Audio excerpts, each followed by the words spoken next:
और आप सबके तो हज़ारों माइक पड़े ही हैं कि कभी हमें अपना कागज़ रखने तक की जगह नहीं छोड़ते हैं। हाँ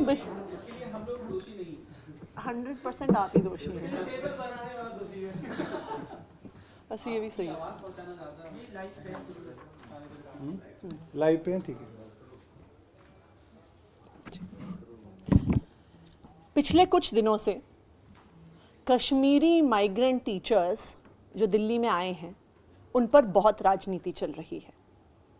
उन पर राजनीति चल रही है कि भाजपा वाले कह रहे हैं और अपने फेक रिप्रेजेंटेटिव्स भी टीवी पर बिठा रहे हैं, क्लेम करते हुए कि वो कश्मीरी माइग्रेंट टीचर्स हैं, ये कहते हुए कि अरविंद केजरीवाल जी की सरकार ने कश्मीरी टीचर्स के लिए कुछ नहीं किया। लेकिन आज हम भाजपा की सच्चाई का पर्दाफाश करने आए हैं कि किस तरह से भाजपा के नॉमिनी अनिल बैजल जी, जो दिल्ली के एलजी हैं, जिनके हाथ में टीचर्स की रिक्रूटमेंट, टीचर्स की प्रमोशन, टीचर्स की रेगुलराइजेशन, जो सारे सर्विसेज मैटर हैं, उन्होंने किस तरह ना सिर्फ कश्मीरी माइग्रेंट टीचर्स का साथ नहीं दिया बल्कि खुल के उनके रेगुलराइजेशन का विरोध किया। और आज ये सारे कागज़ मैं आपके सामने रखना चाहती हूँ। देखिए, जब आम आदमी पार्टी की सरकार बनी तो जो कश्मीरी माइग्रेंट टीचर्स हैं वो दिल्ली के मुख्यमंत्री अरविंद केजरीवाल जी के पास आए, वो दिल्ली के शिक्षा मंत्री मनीष सिसोदिया जी के पास आए और बार बार दिल्ली सरकार ने, दिल्ली की चुनी हुई सरकार ने इस पे निर्णय लिए कि कश्मीरी माइग्रेंट टीचर्स को रेगुलराइज करना चाहिए। लेकिन जब दिल्ली सरकार ये निर्णय लेती है कि टीचर्स को रेगुलराइज करना चाहिए और दिल्ली सरकार हाई कोर्ट में बताती है कि दिल्ली की कैबिनेट ने कश्मीरी माइग्रेंट टीचर्स को रेगुलराइज करने का फैसला लिया है, तो उसके बाद क्या होता है? उसके बाद एलजी साहब एक नोट लिखते हैं फाइल में कि ये सर्विसेज मैटर है और इसको सर्विसेज मैटर के तहत ट्रीट किया जाए, इस पर दिल्ली की चुनी हुई सरकार का कोई भी अधिकार नहीं है। बहुत स्पष्ट तौर से आम आदमी पार्टी की सरकार, अरविंद केजरीवाल जी की सरकार कैबिनेट में डिसीजन लेती है, कोर्ट में बताती है, हाई कोर्ट में, कि हमने इनको रेगुलराइज करने का डिसीजन ले लिया है। तो एलजी साहब उस कैबिनेट के डिसीजन के बाद कहते हैं कि इस पर दिल्ली की चुनी हुई सरकार और अरविंद केजरीवाल जी का कोई हस्तक्षेप नहीं होगा, जो भी निर्णय होगा एलजी ऑफिस द्वारा होगा। उसके बाद एलजी साहब एक नोट लिख के भेजते हैं और ये सारी प्रतियां हम आपको उपलब्ध कराएंगे, जिसमें एलजी साहब, और यहां पे आप देख लीजिए कि इस नोट में अनिल बैजल जी का साइन भी है। तो ये एलजी साहब के किसी अफसर ने नहीं लिखा है, एलजी साहब ने खुद लिखा है और खुद साइन किया है, जो केंद्र सरकार के नुमाइंदे हैं। और उस नोट में मैं आपको पढ़ के सुनाती हूं और मैं इसमें से जो हाईलाइट किया है उसको रीड कर रही हूं। The matter was discussed with officers in the MHA, यानी एलजी साहब ने ये खुद नहीं सिर्फ निर्णय लिया, उन्होंने केंद्र सरकार में मिनिस्ट्री ऑफ होम अफेयर्स से चर्चा की। The matter was discussed with officers concerned in the MHA, Government of India, who deal with relief and rehabilitation issues of J&K migrants. It was informed that there is no special dispensation for regularization of Kashmiri migrant teachers. Since there is no special dispensation for regularization even with Union Government of India, it may not be appropriate to regularize Kashmiri migrant teachers. ये LG साहब ने खुद लिखा है।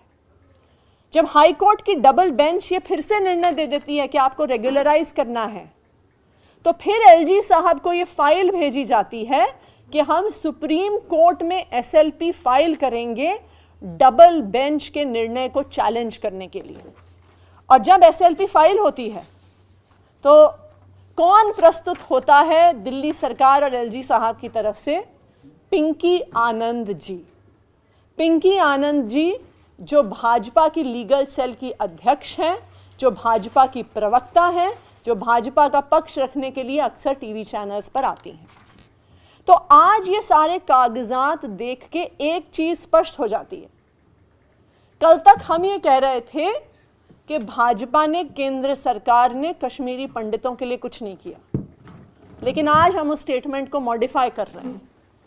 आज हम ये कह रहे हैं कि पिछले 8 साल में, जब से केंद्र में नरेंद्र मोदी जी की सरकार है, भाजपा ने कश्मीरी पंडितों की रिहैबिलिटेशन का विरोध किया है, उसके खिलाफ काम किया है, उनकी नौकरियां पक्की होने में हर अड़चन डाली है। भाजपा ने पिछले 8 साल में कोई कसर नहीं छोड़ी कि जो एक छोटी सी चीज थी, कि जो ये सिर्फ 233 कश्मीरी माइग्रेंट टीचर थे, जो उनको पक्का करने की अपॉर्चुनिटी थी, जो इतना दुख दर्द देख के दिल्ली आए थे, उनकी रेगुलराइजेशन का बीजेपी ने विरोध किया।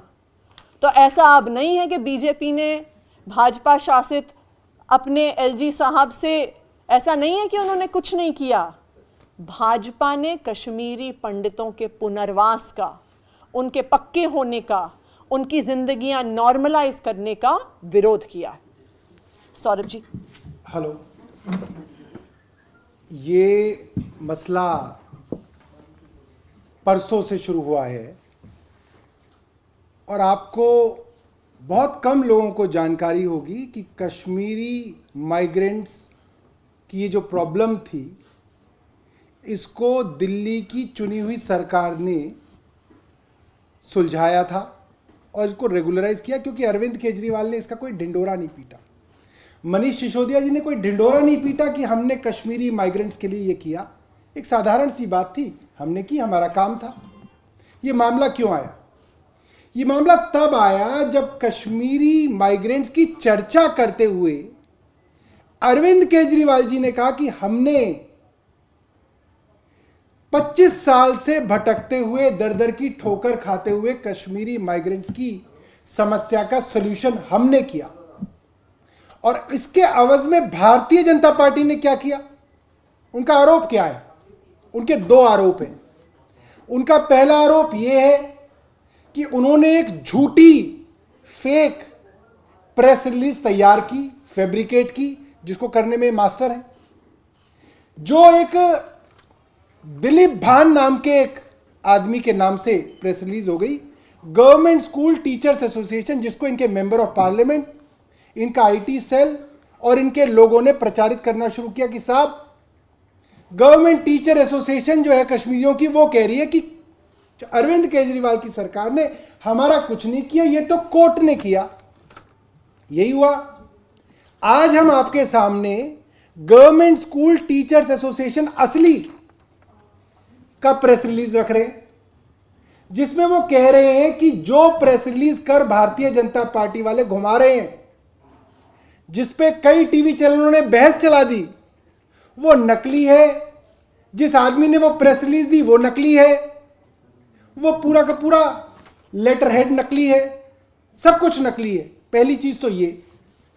दूसरी चीज, भाजपा का दूसरा आरोप क्या है, जो इनके तेजस्वी सूर्या ने लिखा और कई लोगों ने इनके लिखा कि साहब उन्हें आसानी से नहीं मिली,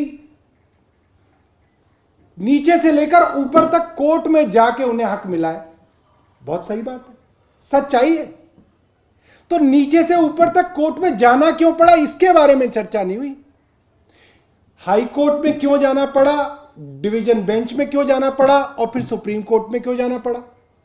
इसलिए जाना पड़ा कि अरविंद केजरीवाल की चुनी हुई सरकार ने 2017 में हाई कोर्ट के अंदर यह अंडरटेकिंग दे दी कि हम कश्मीरी पंडितों को दोबारा से यहां पे रेगुलराइज करने के लिए एक पॉलिसी ला रहे हैं। यह बाकायदा हाई कोर्ट के ऑर्डर्स के अंदर है। हमारे वकील संजय घोष ने यह अंडरटेकिंग दी, हमारे दूसरे वकील संतोष त्रिपाठी जी ने अंडरटेकिंग दी, और फिर एलजी हाउस में खलबली मची। उन्होंने हमारे वकीलों को हटा के अपने वकील लगाए। उन्होंने ये नोट लिखा कि यह मामला सर्विसेज का है, लिहाजा अब एलजी ऑफिस इसको देखेगा। मनीष सिसोदिया जी ने बाकायदा चिट्ठी लिख के कहा है कि इसके अंदर कोई कोर्ट कचहरी नहीं करनी चाहिए, सरकार ने एक पॉलिसी डिसीजन ले लिया, आप इनको नौकरी दे दो।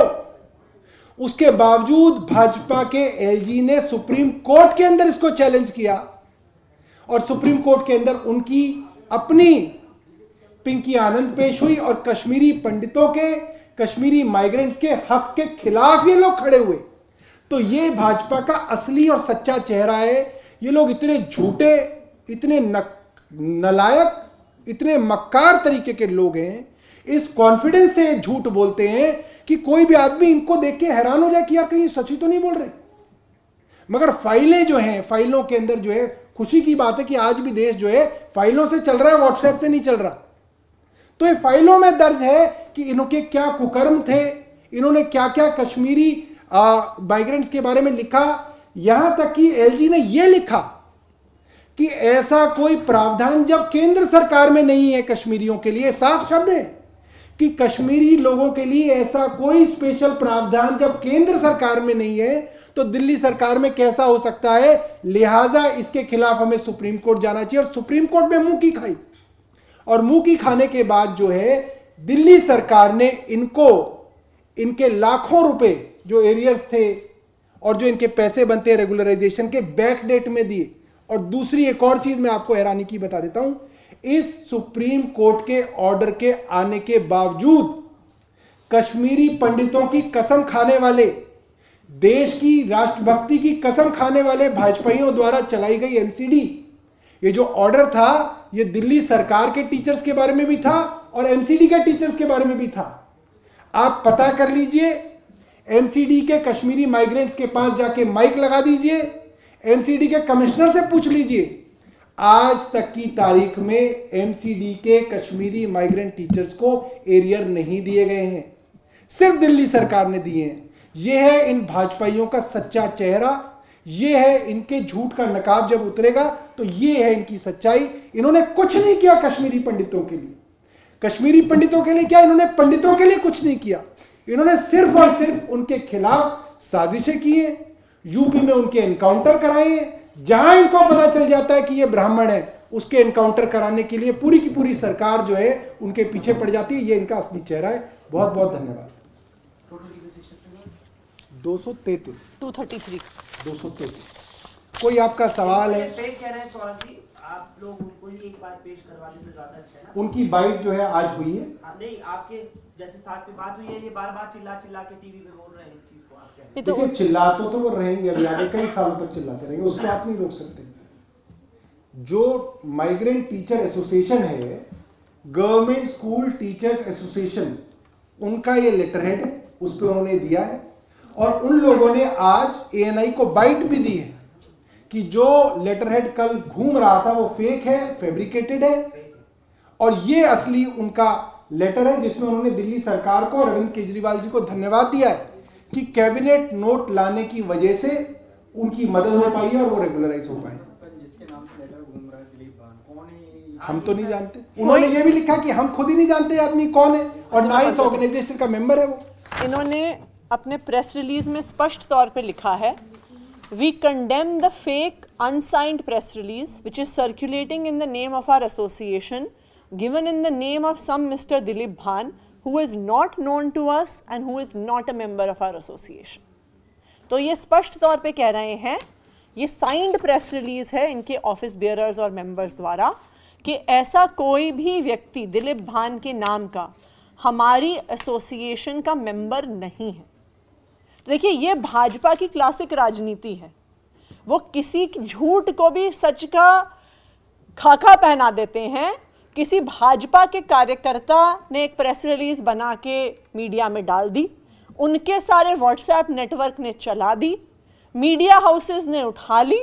ये तथाकथित मिस्टर दिलीप भान जी, जिनका किसी ने चेहरा नहीं देखा है, टीवी डिबेट्स पे फोन पर आ गए ये कहते हुए कि दिल्ली सरकार ने कुछ नहीं किया है। लेकिन आज जो असली कश्मीरी माइग्रेंट टीचर्स हैं, उन्होंने स्पष्ट तौर पे कहा है कि दिल्ली की चुनी हुई सरकार, अरविंद केजरीवाल जी की सरकार, पहले दिन से कश्मीरी माइग्रेंट टीचर्स के साथ खड़ी है और हम अरविंद केजरीवाल जी को धन्यवाद कहना चाहते हैं। टीचर भी नहीं है, हमें नहीं पता कौन, मतलब सर एसोसिएशन क्या केस दर्ज कराएगी फॉर्जरी है सर? हाँ बिल्कुल, इसकी जांच करवाने के लिए आप लोग Saurabh, they are saying that perhaps the association, I'm just asking the question from their point of view, that this particular association you are mentioning about, No. it has madam, some आज pressure from the government. मैं आपको बताता हूँ, आप ये high court के और supreme court के ऑर्डर्स देखिएगा। इसके अंदर इस एसोसिएशन को जो वकील साहब रिप्रेजेंट करते हैं वो एक बहुत सीनियर एडवोकेट हैं, डेजिग्नेटेड सीनियर हैं, एडवोकेट राकेश टिक्कू, और दिल्ली बार के चेयरमैन रहे। आज उन्होंने भी कई मीडिया हाउसेस को बाइट देके बताया है कि क्या सिलसिलेवार हुआ है इस मामले के अंदर, ठीक है। तो एसोसिएशन भी बोल रही है, उनके वकील जो पेश होते हैं वो भी बोल रहे हैं, सरकार बोल रही है, और उनकी तरफ से कौन बोल रहा है?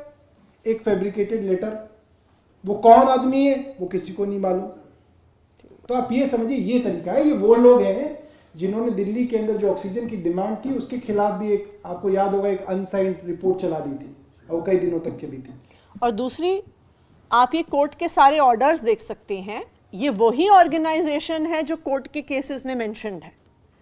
तो जब ये ऑर्गेनाइजेशन खुद ये कह रही है कि दिलीप भान नामक हमारा कोई सदस्य ही नहीं है और हमें अरविंद केजरीवाल जी की सरकार ने हमेशा सहयोग किया, तो ये साफ समझ में आ रहा है कि बीजेपी के प्रवक्ता बनकर किसी फेक कश्मीरी माइग्रेंट टीचर को प्रस्तुत किया गया मीडिया के सामने।